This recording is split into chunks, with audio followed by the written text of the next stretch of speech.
Today, we're talking about a trend that's been on the rise over the past year: private label brands at grocery stores. It seems that consumers are embracing these low-key generic brands, and it's no surprise that sales have surged, with numbers reaching $228.6 billion in 2022 alone. Take Sprouts Farmers Market, for example.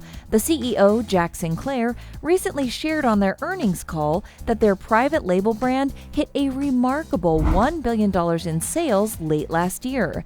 Sinclair attributes the success to their focus on innovation and plans to accelerate growth even further in 2023. But Sprouts isn't the only one cashing in on the private label trend.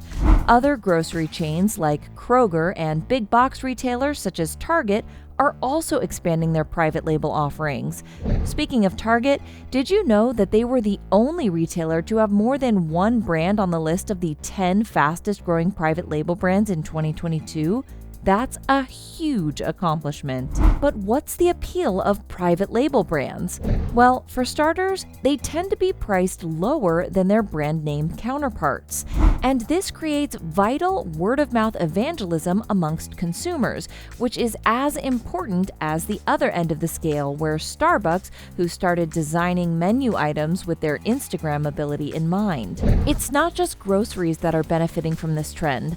Private label bottled water sales rose 22.8% in 2022 to $6.7 billion, while the broad beverage category popped 19.1% year over year.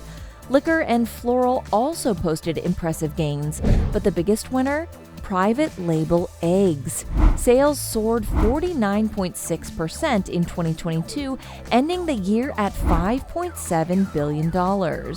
It's clear that consumers are looking to save some money in the face of rising inflation, but they're not sacrificing quality to do so.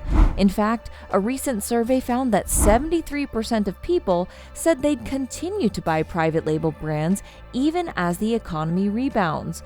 So what does this mean for investors? Well, if you're looking to get in on the private label trend, it's worth considering companies that are already investing in and expanding their private label offerings.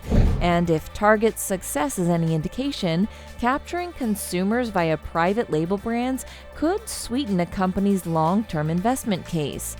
That's all for today's financial rundown. Subscribe for more insights and trends.